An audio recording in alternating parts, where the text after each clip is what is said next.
যেন দিগন্ত বিস্তৃত হলদে বরণ সরিষার ক্ষেত। শীতের আবহে কুয়াশা ও ঝলমলে রোদের ঝলকানো যেন ফুলে ফুলে খেলা করছে। দিগন্তজোড়া হলুদ রঙের এই সরিষা ফুলের সৌন্দর্য দেখতে ধামরাইয়ের রূপনগর এলাকায় ভিড় করছেন দর্শনার্থীরা।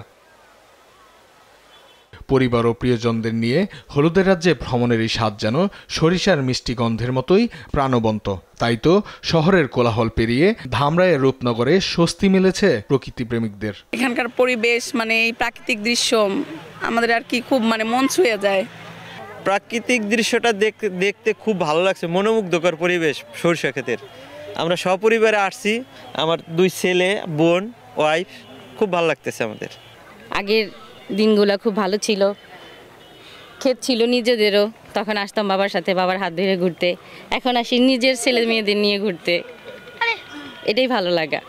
না, এখানে আসি আসলে অপূর্ব দৃশ্য, ঠিক আছে, রূপনগর রূপের মতোই চেহারা, ঠিক আছে, যা কিছু আছে এখানে সব কিছুই ভালো।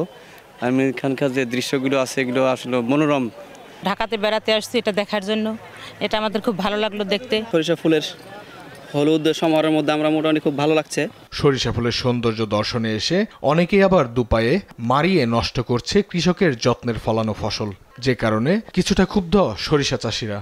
সরিষা ক্ষেতের জন্য আমরা কেউ যদি কোনো ছেলেমেয়েরা যদি নষ্ট না করতে পারে, আমরা এই জন্য লাঠি নিয়ে দাঁড়া থাকি, সরিষা ক্ষেতের যে কেউ যদি না আসতে পারে এবং তাদেরকে তাড়িয়ে দেওয়ার জন্য আমরা এটা লাঠি নিয়ে আমরা এই আতালে আমরা এই জন্য দাঁড়িয়ে একজন জায়গায় জায়গায় আমরা দাঁড়িয়ে থাকি। এখানে সেলফি তোলে, ছবি তোলে, বসে বসে ছবি তোলে, সরিষাগুলো পাড়ায় নষ্ট করে। আমাদেরকে বলতে গেলে উল্টা তারা আমাদেরকে রাগারাগি করে। এই ক্ষেতগুলো করতে আমাদের অনেক টাকা খরচ হয়, দেখা গেল আমাদের চালান উঠাইতে খুব কষ্ট হয়। তারপরে যদি মানুষ এইভাবে সেলফি তোলার জন্য আইসা জনগণের আমাদের ক্ষতি করে কৃষকের, তাহলে খুবই সমস্যা। পোলাবান নিয়ে খইচা পাড়া হেজা ভাঙা ফেলা হয়, আমাদের হচ্ছে ফুল ছেড়ে অনেক ধরনের ক্ষতি করে। আবহাওয়া অনুকূলে থাকলে চলতি মৌসুমে সরিষা উৎপাদনের লক্ষ্যমাত্রা ছাড়িয়ে যাওয়ার প্রত্যাশা উপজেলা কৃষি বিভাগের। সরিষা আমাদের এই শীতকালীন একটি অন্যতম প্রধানতম ফসল। সরিষার মাঠে মূলত বোরো ধানের চাষ হবে। তো বোরো ধান করার আগে তারা কৃষকদেরকে আমরা যে পরামর্শ দিয়েছি, আগে অধিকাংশ জমি তারা সরাসরি আমন ফসলের পরে বোরোতে চলে যেতেন।